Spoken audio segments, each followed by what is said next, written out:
38 que hacemos de las tertulias tecnológicas de la Facultad de Farmacia, antiguamente que las llamábamos amigos del profesor Salazar, y que vemos que siguen, ¿eh? Tenemos un montón de amigos. Nada, muchas gracias por estar aquí presencialmente, porque ahora con todo el tema del online, la verdad es que se nos han vaciado las clases, se nos han vaciado las tertulias y cada vez es más difícil encontrarnos, ¿no? Y hacer este feedback, este networking, ¿no? Y conocernos y hablar y preguntar cómo estamos, con lo cual, al menos a mí personalmente, es muy satisfactorio, ¿no? Que hayáis encontrado el tiempo de desplazaros a la facultad de todos, ¿no? Y estar aquí con nosotros. Además, el tema, por supuesto, valía la pena, ¿vale? Por mi parte, nada más. Voy a pasar la palabra a Josep María Suñé para que presente a nuestro ponente. Muchas gracias. Molt bé, doncs presentarem el nostre ponent, que em penso que es ben conegut de tothom. Digo que presentaremos a nuestro ponente, que es muy conocido dentro de nuestro ámbito de la industria farmacéutica, que és Miquel Romero Bon, que està aquí assegut a la meva dreta. Pues Miquel Romero, que es un gran especialista de este tema que vamos a tratar hoy. Un tema que en nuestra facultad pues ya hace ya un par de años que nos preocupamos por este tema. Nuestro decano aquí presente pues se ha preocupado también de tenerlo en cuenta de cara a los trabajos que se están haciendo para el nuevo plan de estudios. No sé si esto lo sabíais, pero ahora se están elaborando pues los nuevos planes de estudios de los grados y del grado de farmacia en concreto.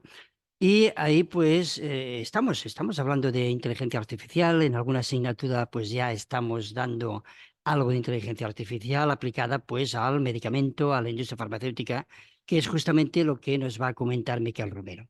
Este tema de la inteligencia artificial aplicada a la industria farmacéutica, aplicada a esa elaboración de medicamentos, esa producción de medicamentos y ese control de calidad de medicamentos. Y, por supuesto, al aseguramiento de la calidad del medicamento. Miquel és Quality Assurance Senior Director Pharmaceutic de Almirall. Está allí desarrollando pues, su actividad profesional. Y ya sí, ya está haciendo pequeñas locuras con la inteligencia artificial allí en Laboratorios Almirall, y por tanto yo creo que va a ser muy interesante lo que nos pueda contar y la experiencia que de momento pues está teniendo con esta aplicación de la inteligencia artificial en el trabajo diario de la industria farmacéutica.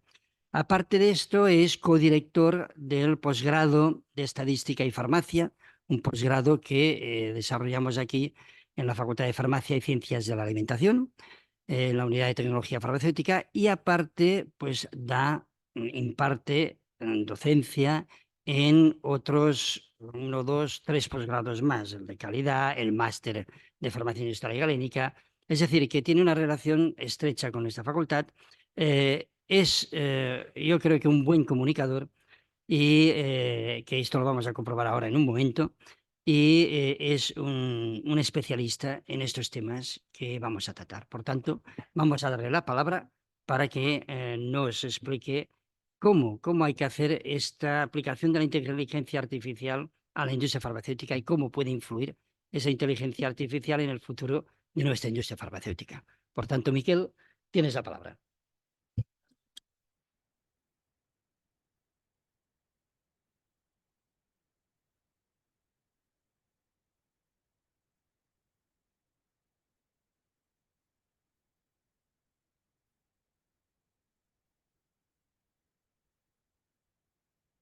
Exacte. Ara sí. Ara? Perfecte. No sé què has tocat, però ho has arreglat. Això es la inteligencia. Sí, sí, sí. Bueno, pues gracias por estar aquí, también a los que están online, y gracias al culpable de que estemos todos aquí y que estáis sentado, Ramón Salazar. Con lo cual, aunque esto parece el final, es el principio, un aplauso, ¿no?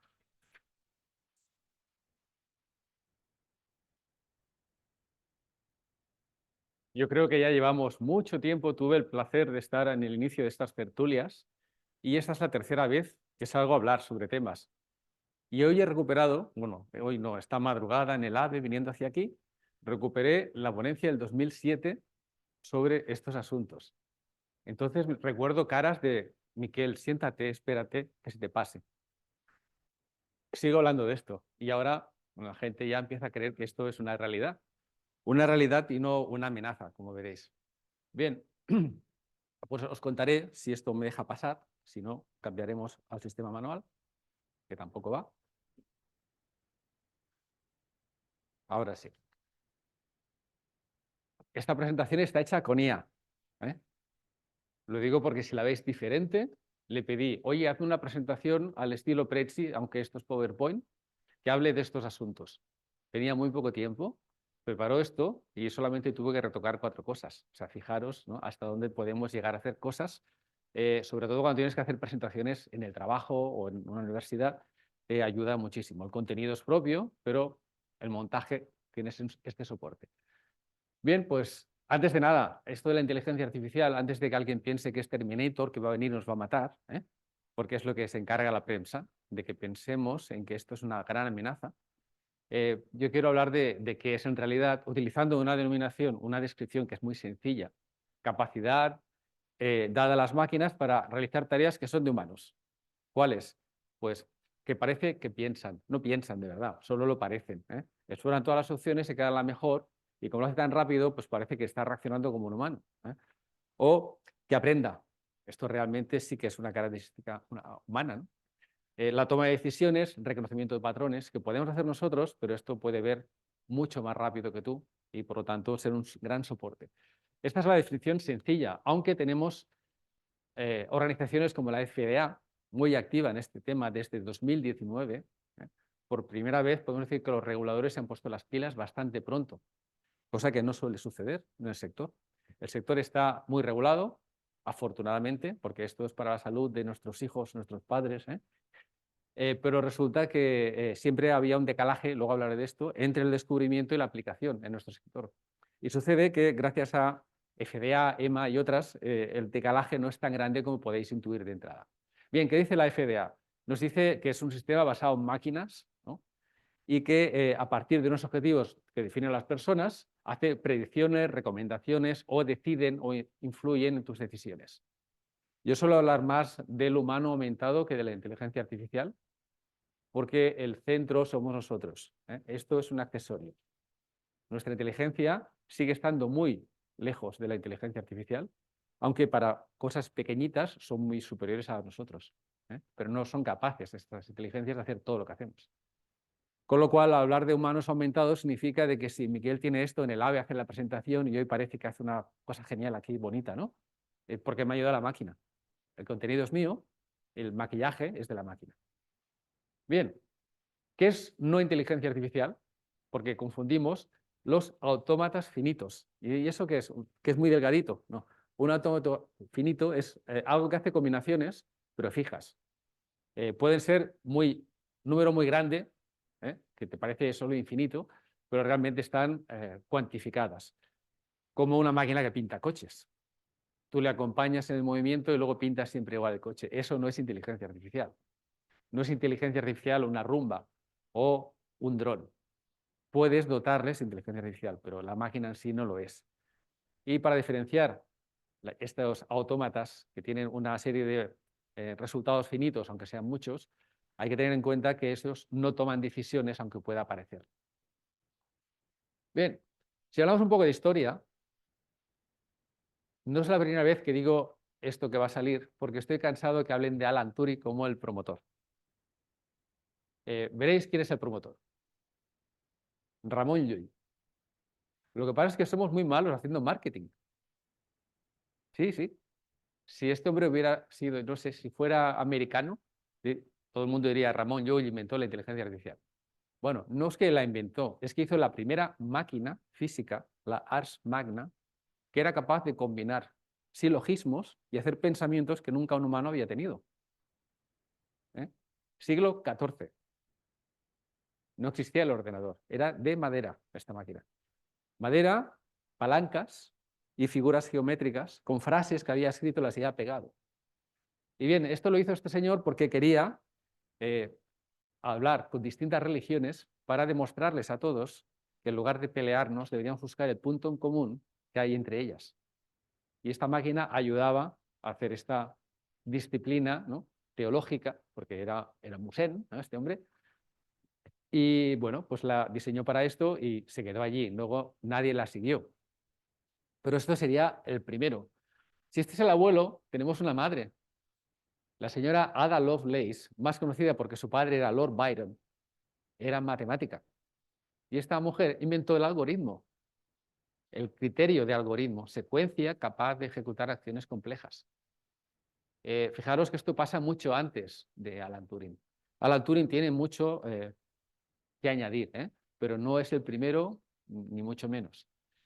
Entonces hemos hablado del abuelo, de la madre, y ahora sí, llega Alan Turing, muy conocido, como sabéis, porque hizo la máquina de Turing, hoy llamada ordenador, es donde se basa el ordenador, y una prueba que más tarde le pusimos el nombre de prueba de Turing.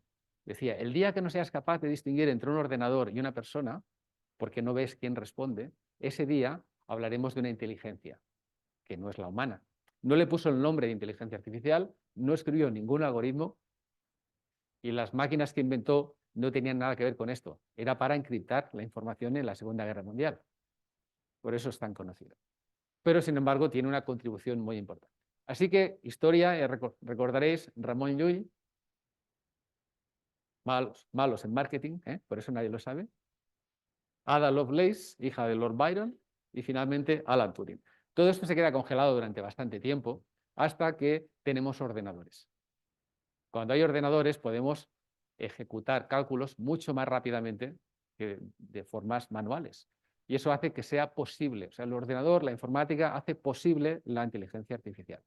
No es informática. Yo suelo decir, no, espero que no haya muchos informáticos porque me tiran piedras. Inteligencia artificial es matemáticas.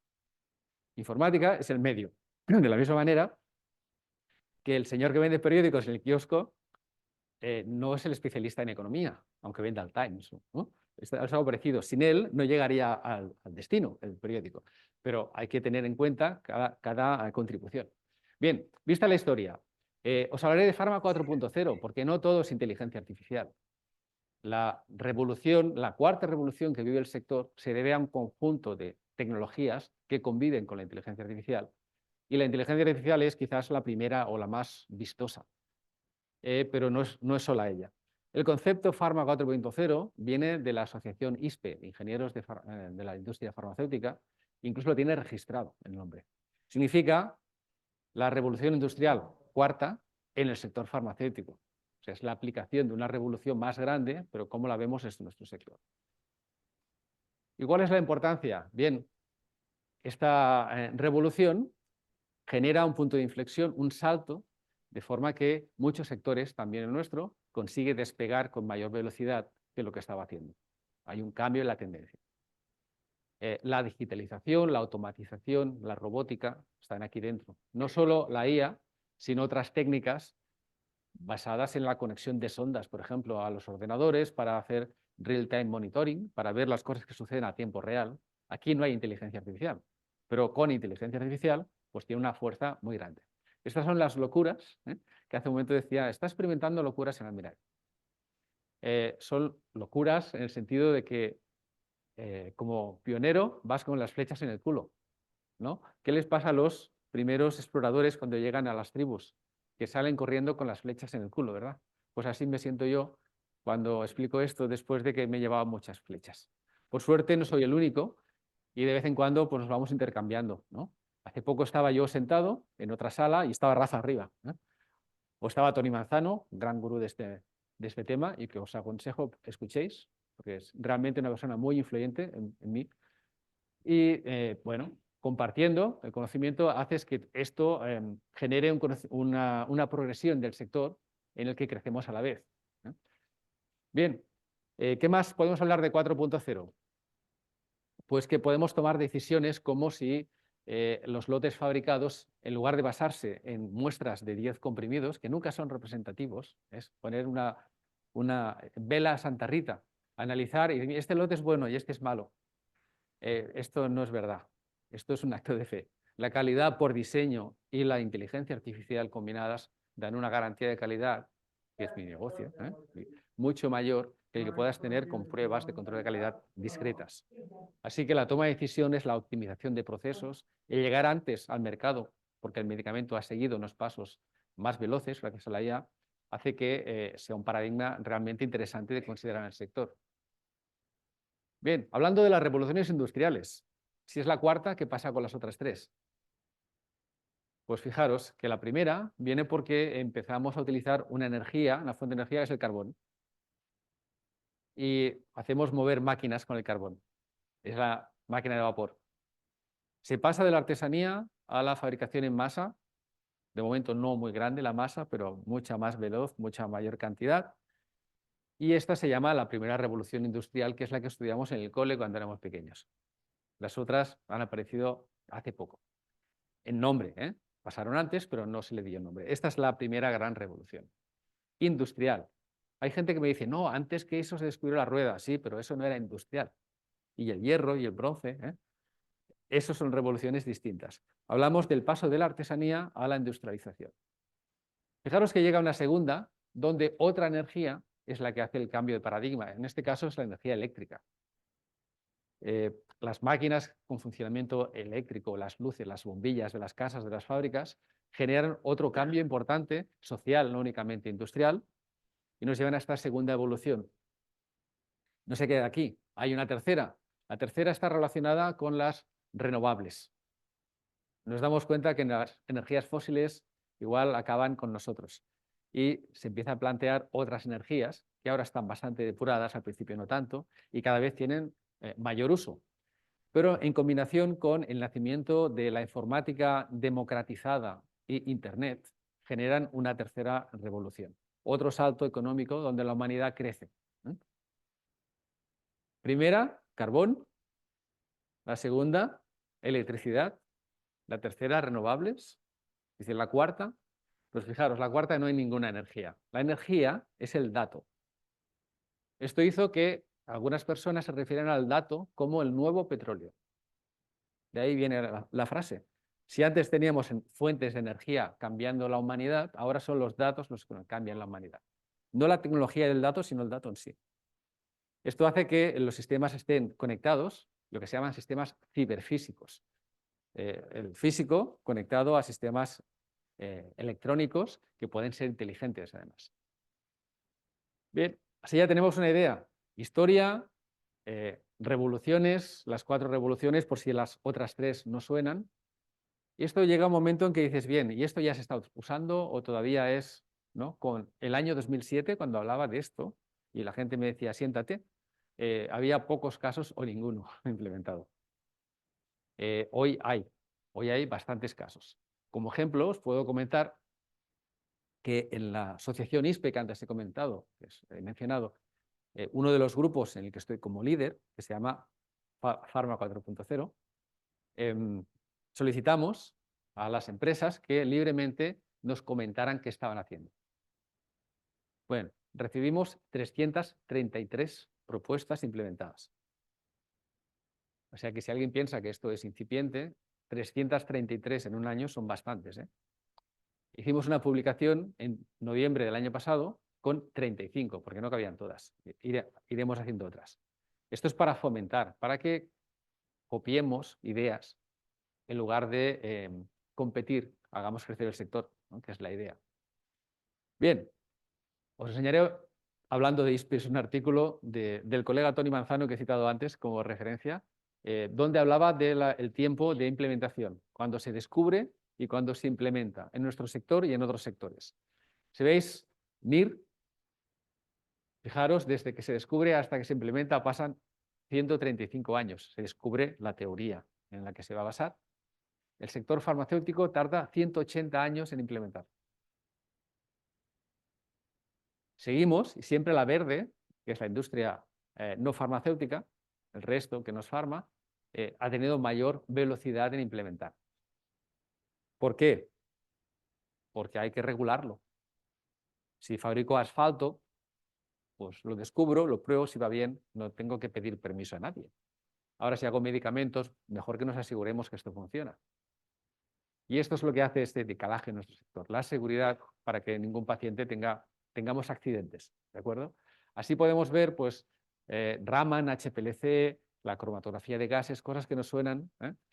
Y cuál fue el decalaje, que ya no es tanto. Y la IA, donde está la flecha, podéis ver que se habla de un periodo de más de 50 años. ¿Por qué?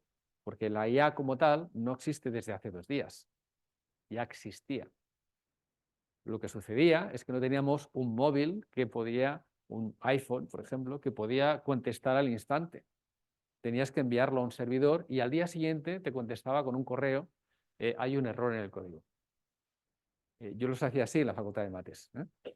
¿Y qué sucedía? Que la IA no existía más que la teoría. En el momento en que esto ya está en mi bolsillo y lo puedo ejecutar, entonces se puede implementar. De ahí el decalaje. Y la anchura entre IA en el verde y el azul se debe precisamente a la regulación. Y, como os decía, no ha sido tan lenta como podría parecer, porque hemos tenido la OMS, la FDA, la EMA, moviendo esto desde bastante temprano. Aunque no lo parezca, porque hay la sensación de lentitud, están haciendo bastantes. Veréis después la cantidad de publicaciones que ya hay. Bien, sacado del documento de los 35 proyectos, ¿no?, extracto de 333, publicamos este esquema donde se demuestra la implementación en la industria farmacéutica de cada una de las tecnologías. IA está en el 6, 1, 2, 3, 4, 5, 6. Hay un primer grupo que son los bien adoptados. Los colores simbolizan si está en evaluación, si ya está implementado en piloto o en industrial, ¿no? Cuanto más largo es el tramo, hay que fijarse en los colores, pero ya el tramo en sí ya tiene información. Y vemos que el cloud computing está muy implementado. ¿Dónde ponemos los datos? Si no caben en ningún disco duro del mundo mundial, no caben en ningún sitio, pues hemos de llevarlos a un lugar distinto del físico. Por eso está ahí arriba, lo usa todo el mundo. En esto os puedo comentar que cuando esto se implementaba en Admiral, decían, oye, ¿y esto lo verán los de fuera si está en el cloud? Y yo decía, sí, sí, es muy crítico que sepan que secamos a 50 grados. Entonces, para romper esto, descubrí que teníamos las nóminas en el cloud, ¿no? Y esta gente que tenía miedo les dije, ¿y tu nómina no es quizás más sensible que los 50 grados? Bien, al día siguiente tuve un cloud pagado por recursos humanos para poder hacer las pruebas de los primeros ejercicios. Esto era por el año 2016. En el 2019 empezamos a obtener reconocimientos, premios, y parecía que la cosa funcionaba. Y bien, este es el camino que también seguimos nosotros, primero con Cloud y Edge Computing. Son nombres raros, Cloud es que está fuera, Edge es que está justo en el borde, y esto se debe a la latencia. Si lo envío muy lejos y quiero una respuesta inmediata para que máquina y este intelecto artificial hablen, el Edge Computing es más adecuado para no tener tiempos de espera, pero es lo mismo, ¿eh? Es cuestión de distancia, ¿dónde está puesto? Plataformas colaborativas, Big Data es de los años 90, no es nada nuevo de ahora.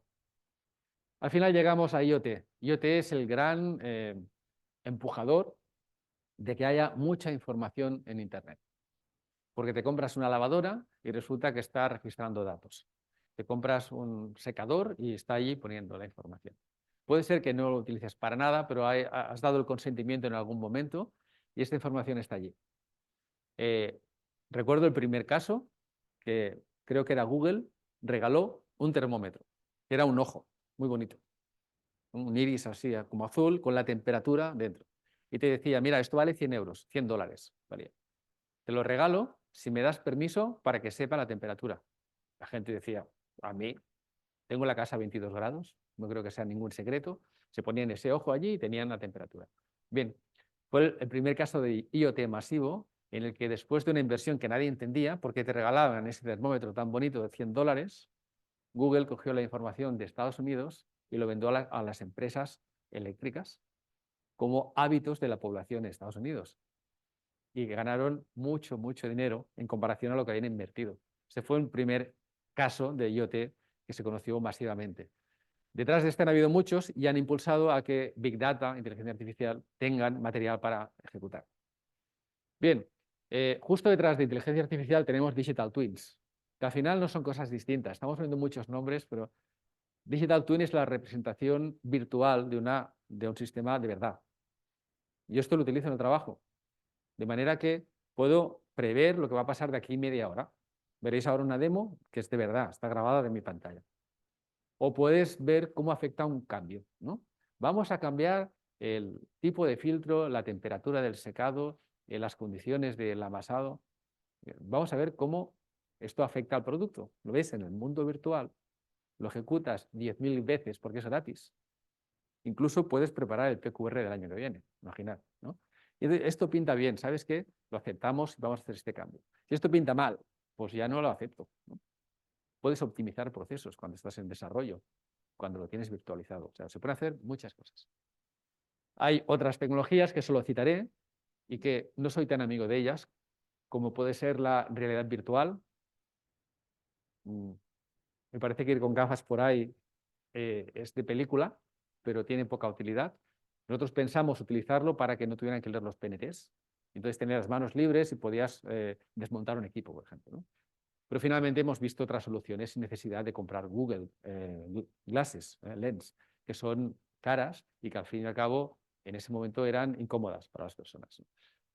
Así que todo esto son diferentes tecnologías dentro de Fármaco 4.0 y el nivel de adopción a finales del año pasado. Esa entrevista se hace a unos 300, 400 laboratorios cada año y se va renovando para ver cómo evoluciona el sector. La actual está en curso ahora, no la puedo mostrar porque todavía se está ejecutando. Así que este es el nivel de implementación. O sea, vemos muchos laboratorios ya empleando. Ahora bien, con algunas limitaciones, porque esto es difícil de validar. No imposible, pero difícil. Vamos a ver algo más antes de hablar de temas como la validación. ¿Dónde se está utilizando más? Es en el desarrollo de fármacos desde los años 70. Tampoco es nuevo. El screening de moléculas que me pueden servir para hacer algo o buscarle segundas utilidades a moléculas que ya tenía, se está haciendo computacionalmente desde los años 70. Solo que hacía falta alguien dándole al botón. Y ahora tenemos máquinas que hacen parte de lo que había hecho el señor con el ratón, pero sigue siendo el mismo proceso mental llevado a la máquina.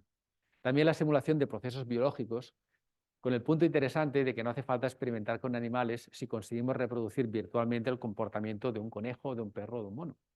Es que eso está bien para no tener que emplear realidades biológicas. También para la personalización de tratamientos, puedes conseguir una medicina de precisión y que el medicamento sea para un colectivo reducido, cosa que es ideal y era imposible económicamente porque un proceso de investigación de 10 o 12 años cuesta mucho, mucho dinero y después las industrias no lo van a recuperar. Sin embargo, si acortas los periodos, y esto ya no es tan caro, no solo llegas antes al paciente, sino que llegas de forma más económica. Y se puede democratizar o conseguir tratamientos para grupos reducidos de una manera que antes era imposible. En cuanto a ensayos clínicos, esto quizás está entre lo más nuevo y la verdad es que es bastante esperanzador. Está ayudando a reclutar pacientes para asegurar el éxito del ensayo. No cualquier paciente va a producir la misma calidad en los resultados. También la optimización del ensayo como diseño experimental para asegurar al máximo que va a ser concluyente. Muchas veces diseñamos pruebas y después de hacer estos ensayos con miles de personas durante años, descubres que no estaba bien planteado. Y también para analizar datos, ¿no? Que sería lo más razonable de poner en primer lugar. Para mí no es lo más importante, pero es lo primero que piensas, ¿no? Pues tengo datos, los voy a procesar con esta tecnología. Bien, esta es la que más conozco yo, porque yo trabajo en el entorno industrial, la optimización de procesos de fabricación.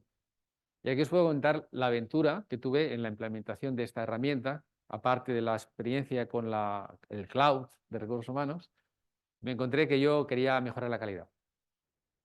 Y estuve un año trabajando con algoritmos que detectaban cuando había excursiones y demás. Y cuando acabé el año le enseñé al director general y le dije, he llegado a la conclusión que sabemos fabricar muy bien. Y entonces me dijo, ah, bien, está bien. ¿Eso te ha llevado un año? Sí. ¿Y cuánto te ha costado? bueno, un tiempo porque hemos contado con 2 consultores. Me di cuenta mientras lo explicaba que me equivoqué el target. Si no hay un problema, ¿para qué quieres implementar una solución? No habíamos rechazado ningún lote de ese producto durante años. ¿Qué ahorro podía haber detrás, ¿no? Lo que saqué fue conocimiento, pero esto era difícil de medir. Así que la siguiente vez lo intenté con el ahorro de energía eléctrica. El ahorro fue de 28.000 euros cada trimestre. Y entonces me salieron novias por todas partes. Fue lo que impulsó que estos proyectos tirasen adelante. Y de ahí, pues, que algunas revistas o algunas asociaciones se fijaran y pues nos llevasen a recoger trofeos, ¿no? Bien, pues la optimización se basa precisamente en que estos sistemas reconozcan patrones y puedas entender lo que sucede de una forma que no habrías visto antes. Esto que veis ahora, que vais a ver, es un vídeo real cogido de mi pantalla durante el proceso de granulación, un amasado húmedo, con una predicción del futuro de lo que va a pasar de aquí a un rato. O sea, puedes ver lo que va a pasar después. Esta capacidad predictiva te permite corregir desviaciones antes de que sucedan. Y, como os decía, no solamente esto, cuando tienes que liberar el lote, el pensamiento antiguo era coger una guía de fabricación y poner posits donde faltaban firmas y había tachaduras sin poner vale corrección. Eso no sirve de nada. Eso no es asegurar la calidad. Te comes la guía de papel, la haces electrónica, primer paso. Segundo, utilizas esto para definir lo que llamamos el golden batch, el lote ideal.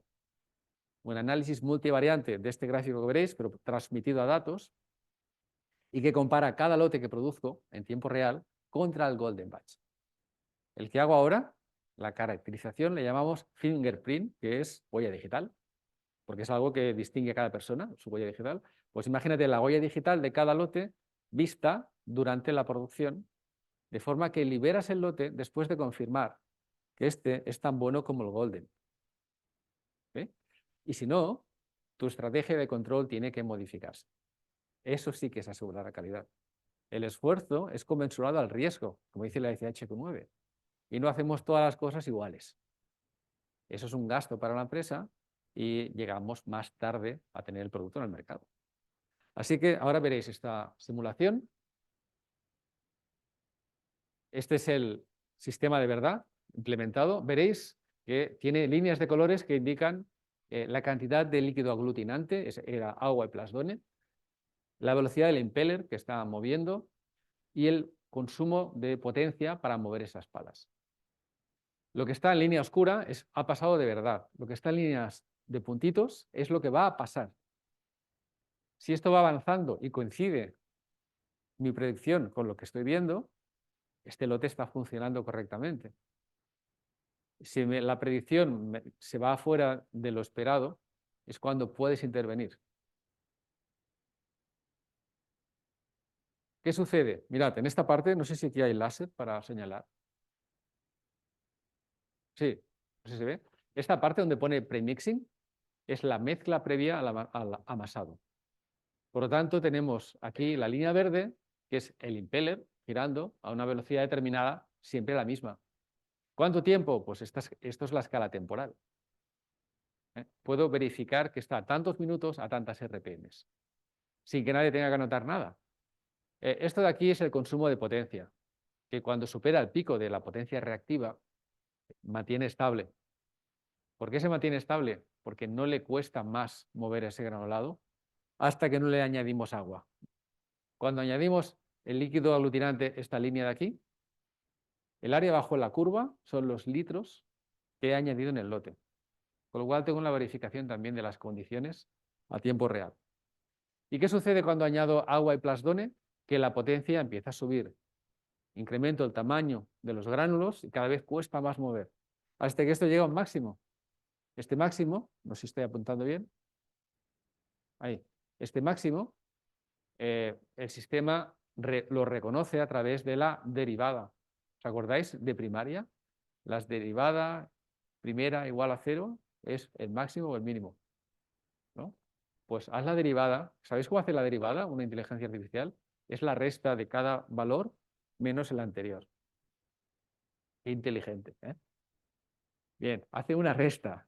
Cuando esa resta consecutivamente es 0, es que ha llegado al máximo. Y le dice al operario, para, ya puedes parar. Porque si te pasas este punto, este amasado no va a servir. Te vas a encontrar un charco con una masa que no va a comprimir. Bien, pues esto solamente es un ejemplo, pero que tenemos para otros procesos. Así que habéis visto una aplicación real de cómo funciona. Y esto te habilita cosas como la gestión del cambio. ¿Qué habría pasado si en este proceso hubiera cambiado la velocidad del impeller o hubiera estado menos tiempo? Es capaz de reproducir lo que va a suceder con condiciones nuevas. Esto es un digital twin, entonces, un gemelo digital. Puedes hacer la aplicación del Golden Batch que te compare esto contra una plantilla, que es la ideal. Este lote es bueno, tira para adelante. Fíjate del análisis de 10 comprimidos. Entonces sí, porque eso es verificación, ¿no? O puedes investigar eventos de no calidad, ¿no? Un día nos salían unos comprimidos con motas, nadie sabía qué pasaba, y una de las ondas que ahora no está dibujada aquí para no llenar de líneas es la temperatura del producto. Vimos que estaba por fricción caramelizando el producto y estaba lleno de motas oscuras, ¿eh? Sin esto habría sido muy difícil entender qué pasaba. También el mantenimiento predictivo y otras cosas que salen de la misma, ¿eh? El ahorro energético y demás. Muy bien, ahora que hemos visto ejemplos, veamos el futuro. Ya sabemos que esto existe, ¿eh? Y si alguien lo quiere ver, podéis pedirme una visita al Mirai y os lo enseñaré. Ahora bien, no somos los únicos. Hace poco no pude estar, pero hace poco hubo una sesión en Moderna, en Madrid, donde salieron nuevos casos. En un año, de verdad, el cambio ha sido espectacular. El año que viene va a ser todavía mejor. Más empresas y más soluciones tecnológicas. Así que el futuro hay que pensarlo primero en el impacto que va a tener. Se espera que haya un impacto muy grande en la salud mundial, ¿no? El hecho de llegar antes y a más población es interesante y con cierta seguridad. No hay que tenerle miedo a esto. Esto nos está ayudando a la seguridad. Así que lo que se espera es que los procesos estén más controlados y optimizados. Sin embargo, hay desafíos. Hay un poco de miedo. Debería admitir a alguien. Vale. Ah, mira, además es compañera de mi trabajo. Déjale entrar, ¿eh? Bien, pues estos desafíos, estos miedos que estamos teniendo, sobre todo por la prensa, que desinforma bastante diciendo va a venir un robot y te va a quitar el trabajo, y la mujer, y el plato.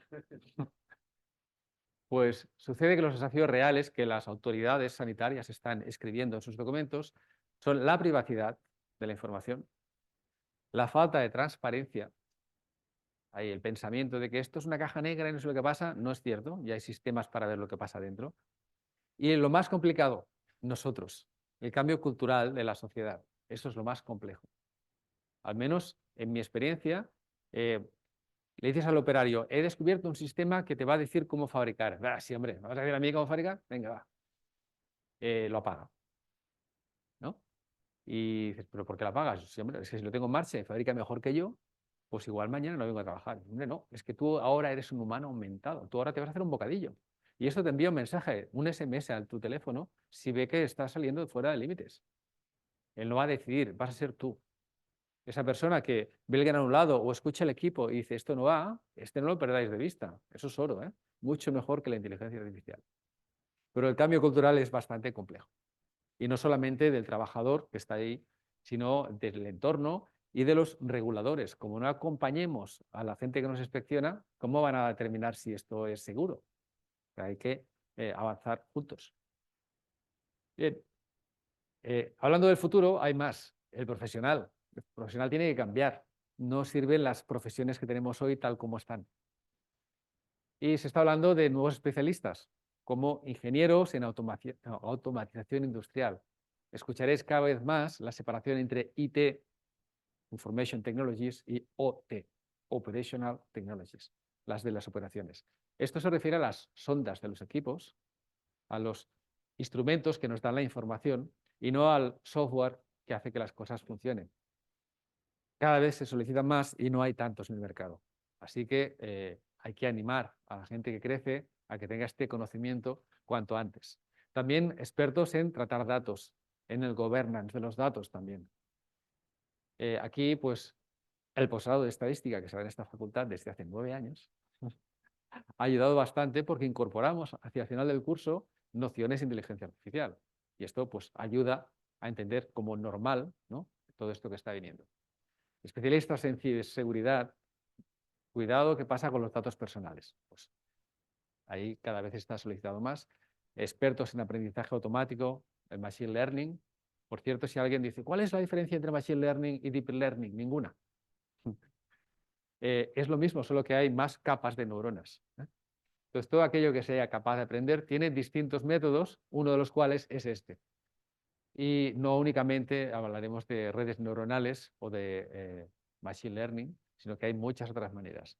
Desarrolladores de salud digital.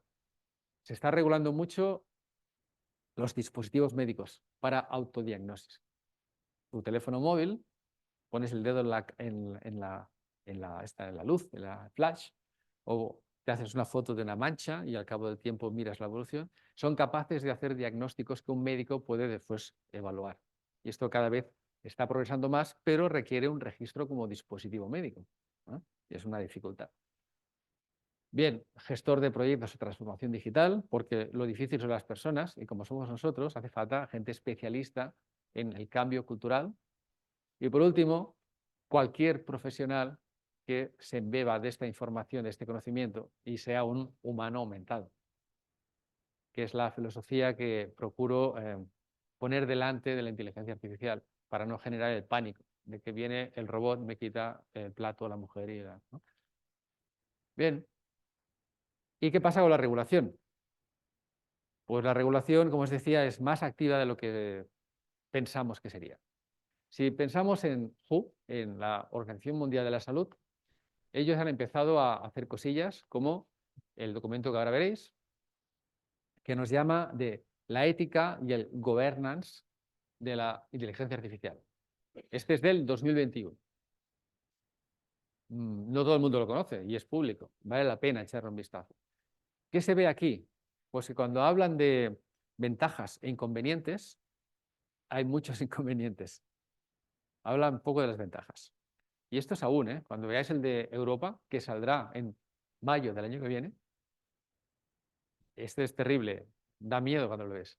El segundo de los documentos de este año, de la OMS, habla de beneficios y riesgos. No es tan negativo en el sentido de Europa, pero también se potencia mucho el cuidado, cuidado, no prenguen mal. Tenemos, aparte de estas publicaciones, qué majo, esto que gira, esto lo ha hecho una IA. Emma, ¿qué dice Europa? Pues bien, Europa nos dice que ha hecho un draft que está público y que quieren tenerlo aprobado en mayo de 2025. Aquí llama mucho la atención, si leéis este documento, que hay el número de menciones a la palabra riesgo, o sea, miedo, es 265, mientras que beneficio se cita 5 veces. ¿Qué puede pasar con un documento así? Pues que dé miedo, ¿no? Para mí es un enfoque inadecuado, pero al menos se está trabajando en ello. Habla de otras cosas como el provider. Cuidado a quién le compras la IA, no sea caso que te venda. Otra vez es un poco el miedo. El safety. Ojo con los datos, no sea caso que alguien vea cosas que no debe. Y la transparencia. ¿Qué vamos a hacer con algo que no vemos lo que pasa dentro y que está listo? Esas son las preocupaciones principales. Pero fijaros que en riesgos 265 respecto a 5 beneficios habla por sí solo. La FDA. Yo estoy agradecido a esta gente porque son los más optimistas y los más trabajadores. Han hecho 13 documentos, empezando en el 2019 y acabando en mayo de 2023. Tienen otros que van a salir dentro de poco. Y estos tienen un punto de vista positivo, sin tanto miedo y con más apuntando a cosas concretas. Recomiendo, si estás interesado en conocer más acerca de este ámbito, leer estos, más que leer los que dicen, cuidado, cuidado. porque esto anima mucho más. Os diré también que ICH está empezando a incluir en las nuevas guías funcionamiento basado en inteligencia artificial. Y en esta tengo la suerte de ser autor. La nueva Q1 sobre estabilidad de medicamentos, alguien me dijo, oye, ¿te interesa participar? Y yo pensé, bueno, yo no es que sea un experto en estabilidad, sé un poquito, ¿eh? Hice un libro con unos amigos que están aquí y que se llamaba Estabilidad de medicamentos. Pero resulta que buscaban a alguien que además conociera la inteligencia artificial, porque querían decir en ese documento, puedes utilizar inteligencia artificial. Y ya lo hemos escrito. Ahora está en Step 1 dentro de una semana. O sea, el borrador no se puede ver hasta dentro de poco, pero... ¿Y la intención cuál es? No limitarnos a la única modelización posible basada en la ecuación de Arrhenius, ¿no? Yo como ingeniero químico me siento muy orgulloso de enseñar Arrhenius, pero ¿qué pasa con los productos biotecnológicos? No siguen esa dinámica, no tienen esa cinética de degradación. ¿Qué pasa con los parámetros físicos? Como puede ser la dureza de un comprimido. No sigue esas ecuaciones. Con lo cual no puedes pronosticar la duración, la caducidad de medicamentos en algunos parámetros. Y en algunos productos, nada, como las vacunas. Se pensó en hacer nueva la ICHQ1, que tiene 30 años, ya le tocaba, ¿no? Y introducir nuevos métodos para calcular esa vida útil del medicamento. Así que cuando esto se apruebe, pues habrá más ánimo, ¿no?, a utilizar estas tecnologías. Y ya estamos llegando al final. Allí donde dicen muchas gracias, es porque esto es el resumen. Hemos visto definición, historia, acordaros de Ramón Llull, Pharma 4.0, más allá de la inteligencia artificial, no únicamente la IA, hay otras cosas. Las revoluciones, ya que hablamos de 4.0, a saber de dónde viene esto del número. Hay gente que vende, yo te implanto la 5.0, le pegáis una pata en el culo y cerráis después. Porque esto es un argumento comercial, no existe, ¿no? No, es que la 5.0 será mayor interconectabilidad. Eso es una evolución de lo que hay hoy, no es una revolución, ¿no? Hemos visto casos prácticos. Sabemos que el año pasado 333 en el sector, internacionalmente, que se atrevieron a ponerlo allí, seguramente hay más. Y que además esta guía, si alguien la quiere ver, la lástima es que ISPE no la regala, la cobra, pero si alguien la quiere ver, verá los casos implementados, las horas de dedicación, las personas, el presupuesto. Llama la atención de que hay proyectos que los han hecho 4 o 5 personas, como es en mi caso, ¿eh? Yo, en uno de los premios que recibimos, en la Advanced Factories de 2024, recuerdo que el ministro de Energía, el Areu, ¿no?, pues cené con él, me dio el trofeo y esto, y en un momento dado, en la mesa estaba Henkel, Repsol, Almirall, ¿no? Y le dice a Henkel, oye, ¿cuánta gente tenéis trabajar en esto? Trabajando en IA y sus aplicaciones. Y Henkel dice, pues quizás unos 500. Y dice, y Repsol, nosotros entre 600 y 800. No sabría darte el número. Y me dijo, ¿y tú, el proyecto que has expuesto? Y yo le dije, también, entre 5 y 500. No le dije ninguna mentira. Pero eso significa, si veis el libro, veréis muchos ejemplos de grandes empresas donde grupos pequeños han conseguido grandes ventajas. Y bien, el futuro ya habéis visto que la gente que llega debería tener una formación especial y sobre todo el intentar regular lo que nos falta por fijar con menos miedo y seguir ejemplos como la FDA está pronunciando. Como anécdota, con la FDA hicimos una reunión trabajando en ICHQ1, FDA, EMA y el equivalente japonés, ¿no? Y entonces, todo tímidos con los borradores, decimos, os lo leéis y nos dais vuestra opinión. EMA, ¿qué opináis de la inteligencia artificial aplicada a la estabilidad? Y dijeron, lo que diga la FDA. Bueno, preguntas a la FDA y dijeron, sí, por favor.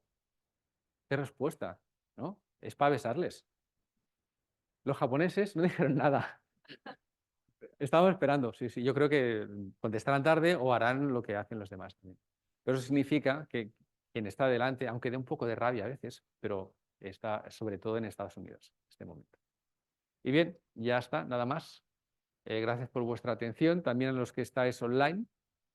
Y espero que haya servido para conocer un poco más, romper algunos mitos y que hayáis tenido un rato agradable.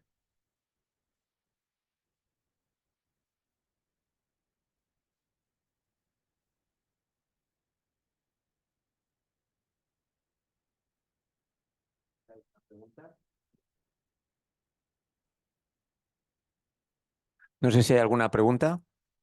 Ramón. Espera. Mira, dos Ramones van a preguntar. Miquel, en primer lloc, doctor Miquel, en primer lloc, moltes felicitats perquè m'has obert els ulls. Jo soc molt veterà i aquesta perspectiva la desconec completament. Moltes gràcies. Però ara jo em faig una pregunta.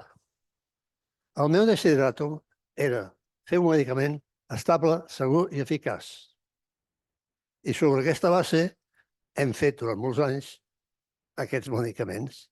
Primer que sigui estable, que sigui segur en el cos humà, per tant que la farmacocinètica d'aquest producte sigui adequada i eficaç terapèuticament. Aquest sistema jo crec que hauria de ser, i no ho sé, i perdona que digui tonteries, hauria de ser un complement d'aquest desideratum, estable, segur i eficaç. És un complement.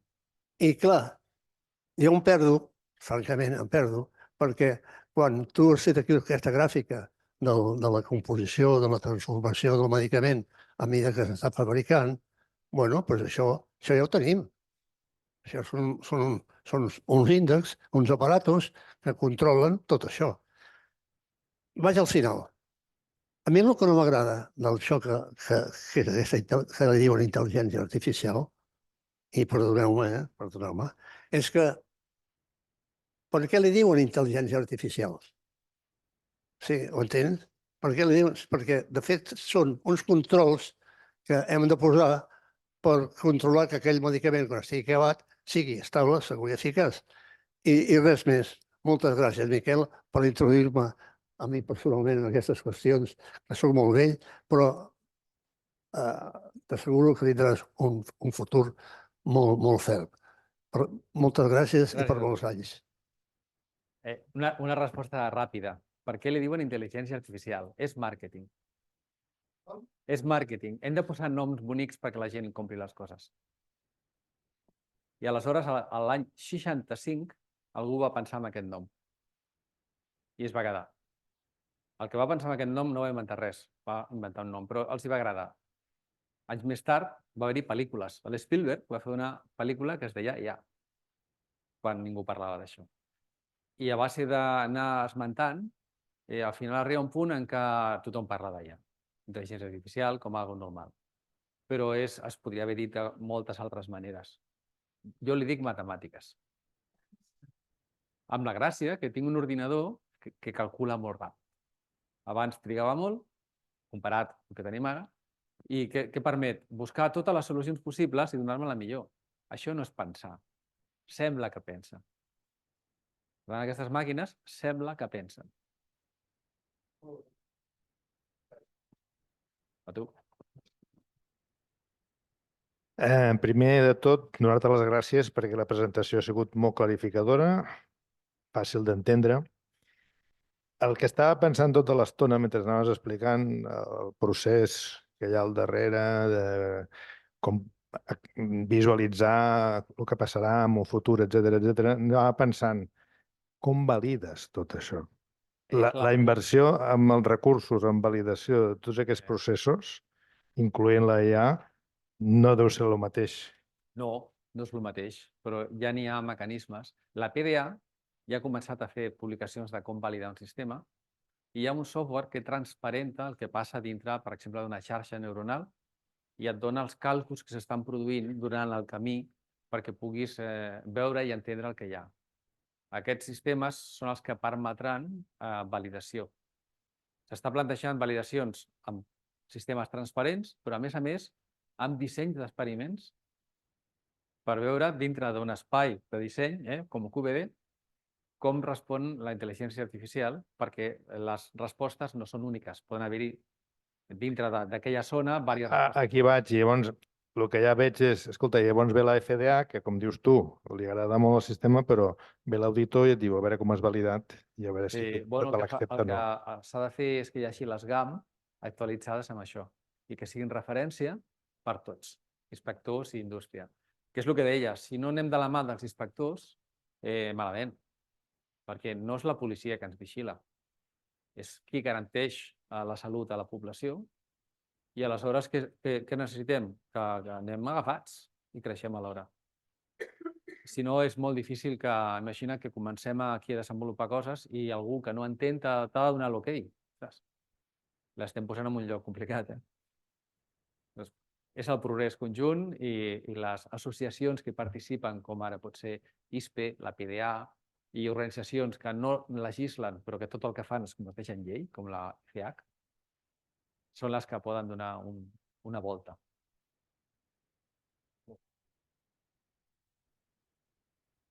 Bueno, de todas formas, un secreto que nos ha contado, a esta misma charla la ha dado en la Agencia del Medicamento hace poco. Sí. O sea que estamos formando a la gente para que entienda lo que hay. Sí, sí. De hecho, estuvo la agencia aquí y al final de la charla muchos de vosotros estaríais, con Manuel Ibarra. Alguien le preguntó, ¿y qué opinas de la inteligencia artificial? Y dijo, es ciencia ficción. Y bajó Salvador Casañ con el micro y vino a acercarse donde estaba yo.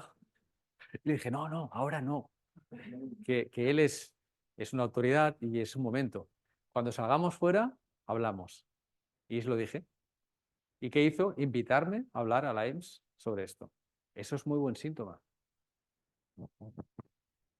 Te felicito por la charla y la única cosa que quiero comentar es que me da la impresión de que estamos hablando como si viniera la inteligencia artificial, como tú has dicho al principio, desde hace ya muchos años están empezando a montarla y ahora mismo hay tecnología para hacer análisis que no podían hacerse antes porque ahora poder coger miles de respuestas y buscar lo que va al mismo.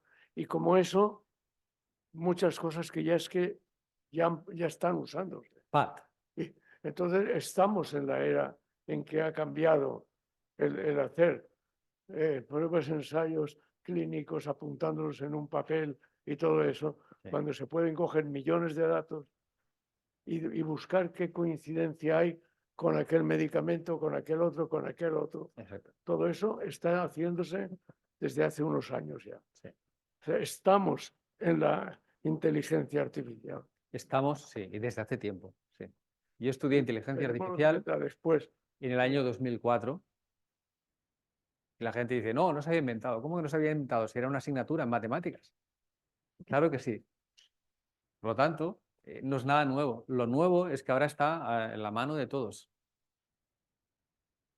Y luego la generativa también. Parece que esto sea la gran inteligencia artificial. No, esto es la que tienes tú. Las industrias tienen además otra cosa. Otras. Muchas felicidades por la presentación, ha sido extraordinaria. Yo, a ver, es una información que no tenía y te quería preguntar, yo he trabajado en producción farmacéutica, lo he hecho a mano, he hecho la granulación a mano, hemos puesto el sensor y luego lo hacíamos con la gráfica y viendo la gráfica podías hacer lo mismo, que has expresado con inteligencia artificial. Y luego entiendo que la inteligencia artificial lo que hace es que no hace falta que haya una persona porque el sistema ya conoce lo que va a pasar y entonces puede predecir lo que va a pasar viendo la gráfica de granulación, por decirlo de alguna forma, Sí. lo que has explicado muy bien. Yo prefiero decir que asiste a la persona, no quitemos la persona. No, me refiero, mi pregunta era, ¿el Golden Badge cómo lo generas? ¿Por experiencias repetitivas? Sí. ¿O hay por experiencia repetitiva? No, simplemente era clarificar esto porque más yo fácil tuve que la parece. ocasión de visitar una planta farmacéutica que se dedicaba a fabricar cefalosporinas y tenían los sensores y fabricaban 2.500 lotes al año y al final eran capaces de predecir hasta cuándo se tenían que avisar a los bomberos. Porque es decir, si llega a este punto, ya tenía el sistema, el teléfono, llama al bombero y todos los días salta la alarma porque sabían hacerlo. O sea que el Golden Badge es la repetición de muchos y coger tantos datos que al final eres capaz de hacerlo. Sí. La pregunta es, ¿cómo gestionamos los primeros lotes? Claro, con un producto que haces 25.000 lotes, lo veo claro, como siempre. Almirall, trabajando con el Almax, tengo los datos y puedo hacer la repetición 25.000 de lote 400.000 y ha de ser igual que los 400.000 anteriores. Mi inteligencia artificial me ayuda. cuando hacemos un nuevo producto, ¿cómo empezamos con el lote, el Golden Batch? ¿Cómo se genera? Sí, no hay Golden Batch el primer día. Lo que sí hay es si has conseguido modelizar tus equipos, puedes adimensionalizar. Esto forma parte de la tesis doctoral que lleva Encarna conmigo. La adimensionalización, cuesta más decirlo que hacerlo, de las variables para que no sean dependientes del producto o de la escala. Esa concepción, que es una mezcla del principio de P. Buckingham, ámbito de la física, con QED, permite hacer cosas que sin experiencia previa, pero conociendo las propiedades coligativas de mis materiales, puedo predecir y estudiar de una manera prediciendo cómo se va a comportar, si es el óptimo. Luego hay que demostrar que esto es así, porque eso es teoría y luego la práctica tiene que reforzar, ¿no?, la conclusión. Con menos práctica, por lo tanto más velocidad, puedes confirmar que tu diseño era el correcto. En lugar de empezar de cero y hacer ensayo-error. Pero el Golden Batch no existe el primer día, no existe. Puedes tener cierta capacidad predictiva, pero todavía difícil de justificar. Y después, cuando tienes varios lotes producidos, todos aquellos que son conformes, generas una biblioteca. ¿Cómo funciona el NIR? ¿Cómo identificamos las materias primas? Esto es lactosa, esto es lactosa, esto es lactosa. Se guarda un conjunto de espectros. Cuando llega otro saco y lo enseño, si se parece, me dice, esto es lactosa. Pues es algo muy parecido a eso. Miquel, una reflexión. Tú has hablado del operario aquel que apagaba la inteligencia artificial porque le daba miedo que luego le sustituyera. Sí. Y dices, no, hombre, no, te puedes ir a tomar el bocata. Es que el problema es ese, que llegará un momento, lo estáis diciendo, que vete a tomar el bocata y ya has respondido. Saldrán nuevas profesiones y seguramente este operario acabará no haciendo falta. O sea que en el fondo tienes razón, porque no necesitarás a alguien que esté ahí, sino que estará en otro sitio. Cambiarás el operario por otro tipo de perfil. O sea que se entiende ese miedo del operario porque en el fondo es real. De cambio por la revolución industrial pasaba lo mismo. Cuando la primera, oh, es que tienen miedo. Claro, lógicamente, vas a cambiar según qué perfiles por otros. Entonces, el señor que oye la máquina, ese no te hará falta, porque ese ya lo sustituyes, pues lo que has dicho tú. Cuando llegas a tal punto vendrán los bomberos o, en tu caso, vas solo y no necesitas a nadie. Se está todo el mundo tomando el bocadillo todo el día y siempre. No es la finalidad que vaya solo, pero sigue. Lo que sucede es que somos resistentes a cambios, los humanos. Y cuando se inventó la máquina de vapor, decían, uy, las locomotoras cuando crucen el campo, las vacas morirán de la velocidad. Esto está escrito, ¿eh? No murió ninguna vaca al pasar el tren. Pues Bueno, primero felicitarte. Realmente, bueno, me sorprendes cada vez que abres la boca en este los tipo capinas de modelo. temas. Realmente. Y nos has hecho entender un poquito lo que es esto, que como a mí y a mucha gente supongo que también le cuesta, ¿no? Hoy he leído un artículo, no me acuerdo dónde era, y era sobre la aplicación de la inteligencia artificial a los ensayos clínicos. Mencionaba el tema que tú has dicho de del el reclutamiento, que se iba a reducir muchísimo porque evidentemente iban a conseguir con mucho menos tiempo el reclutamiento de las personas que se necesitaban, ¿no? Pero hablaban de una cosa que a mí me ha sorprendido, es que decían que el desarrollo, los ensayos clínicos que ahora duran, algunos de ellos entre 10 y 15 años, decían, se va a reducir a 3 o 4 años. Y entonces a mí esto, solamente pensando que voy a aplicarlo en el reclutamiento, pues no me salen las cuentas.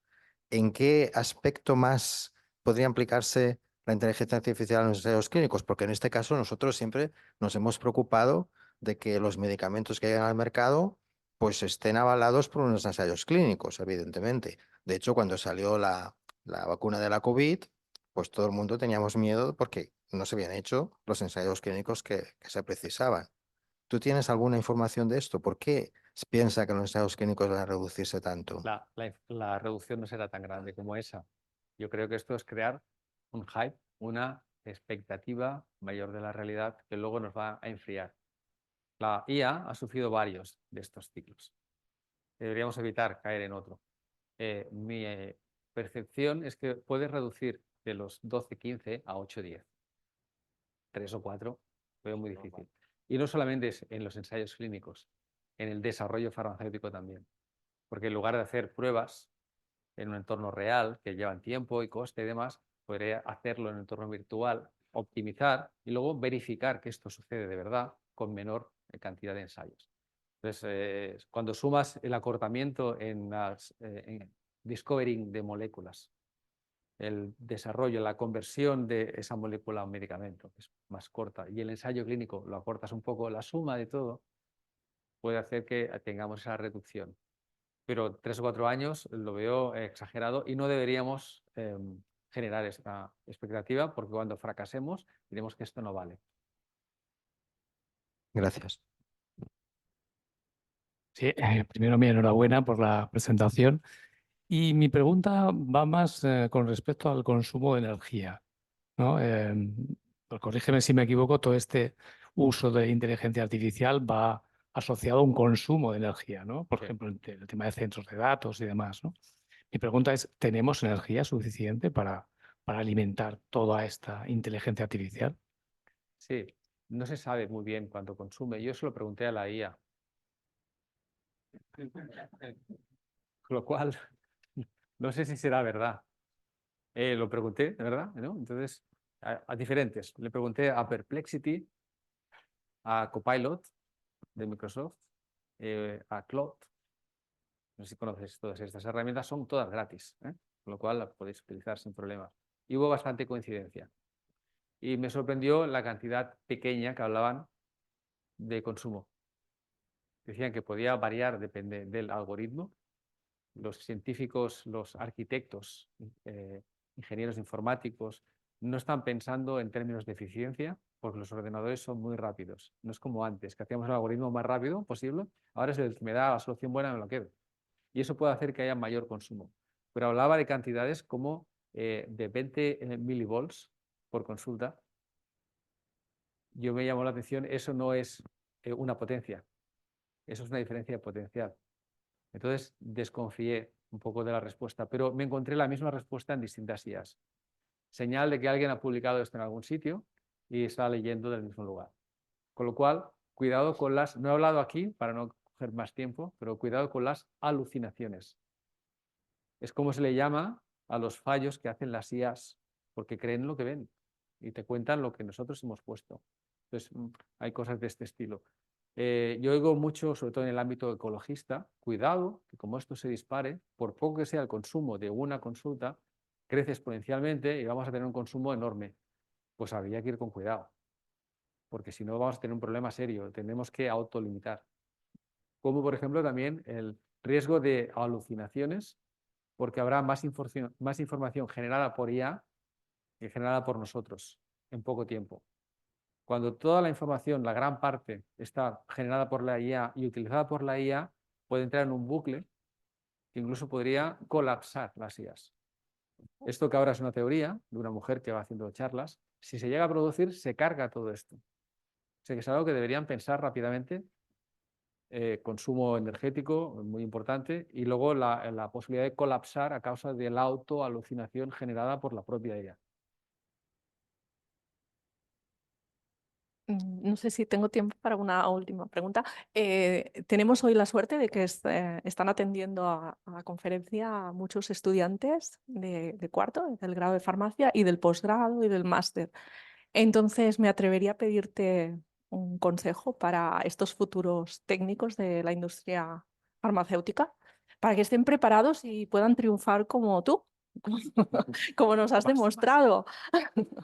Nada, quería pedirte esta opinión. Sí. Bueno, mi consejo Gracias. para esto que hemos hablado y para todo es aprender. No dejéis de aprender. Yo siempre digo, cuando vuelvo a casa y he aprendido, soy feliz. Es mejor que el salario. Y dices, sí, hombre, sí, es así. Es mejor que el salario del aprendizaje. Sí, sí. Por tanto, los que estáis estudiando, aprovechadlo, que en el momento que se está haciendo, yo tengo mi recuerdo de estudiante, ¿no? De, ostras, a ver si acabo esto, ¿no? Porque hay un esfuerzo. Pero es tan valioso ese aprendizaje, porque luego en el resto de la digamos, etapa profesional, el aprendizaje es distinto. Muchas veces es autoaprendizaje ¿no? O está limitado por donde te ha tocado trabajar. y solo puedes ver una fracción de lo que te gustaría. Pero si podéis aprender cada día, mejor, y no tener miedo a tecnologías nuevas, porque van a llegar, te guste o no te guste. Lo cual, alíate, sea un humano aumentado y gana, porque tienes las de ganar. Y es que además va a ser la primera generación que esto va a explotarlo de una manera que los anteriores no hemos podido. O sea que me dan una envidia que si yo tuviera ahora 30 años en lugar de los 35 que tengo, pues estaría ya loco con esto intentando implementar. Bueno, yo creo que son y 20. Si os parece, vamos a pasar a la clausura. Miquel, muchas gracias por dejarte engañar.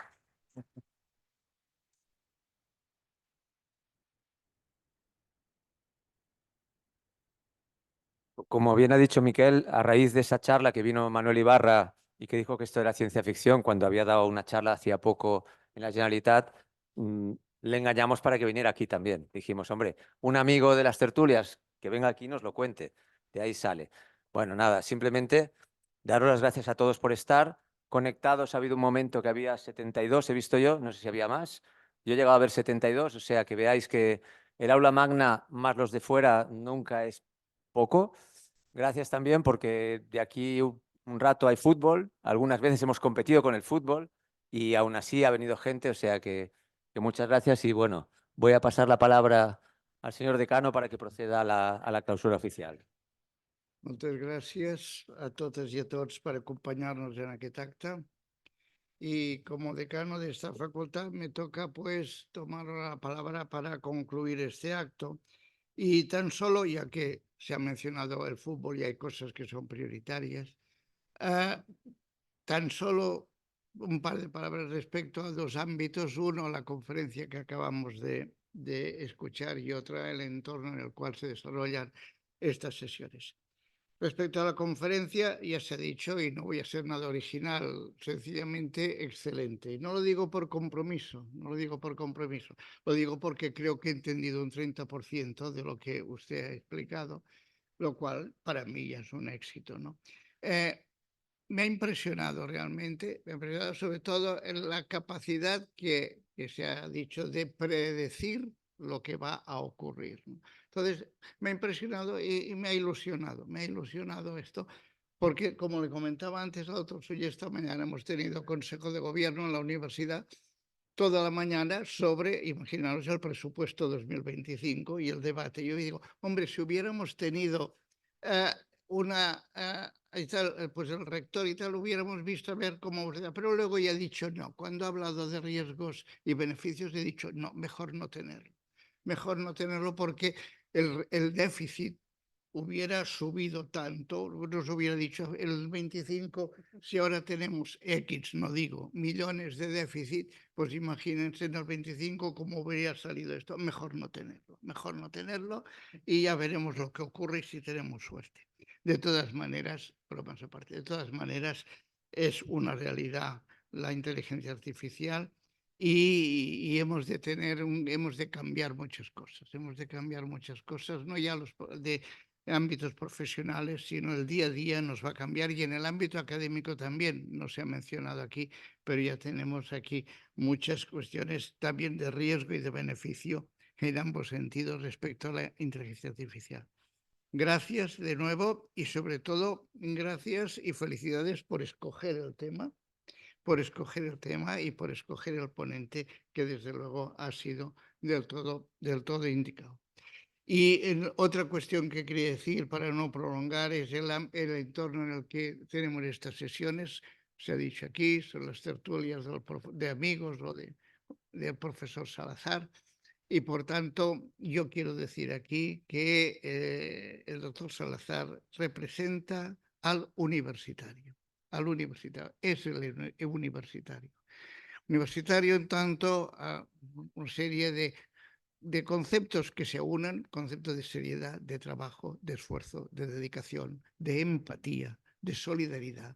Y todos estos son conceptos universitarios. Y el conjunto de todos ellos es lo que ha de conformar al universitario y en ellos están todos ellos representados en el doctor Salazar. Al momento de entrar, decía el doctor Salazar, hay que contemplarlo en dos aspectos, facultad y laboratorios Esteve. Han sido sus dos escenarios en los cuales ha representado todas las obras de su vida. Y decía que hace una semana, precisamente le comentaba hace una semana, que hemos inaugurado la cátedra UB Laboratorio Doctor Esteve, y precisamente en esa inauguración en la que estuvimos el rector, la directora de la cátedra y del patronato y yo mismo, les comenté pues que bueno, mi primer trabajo remunerado,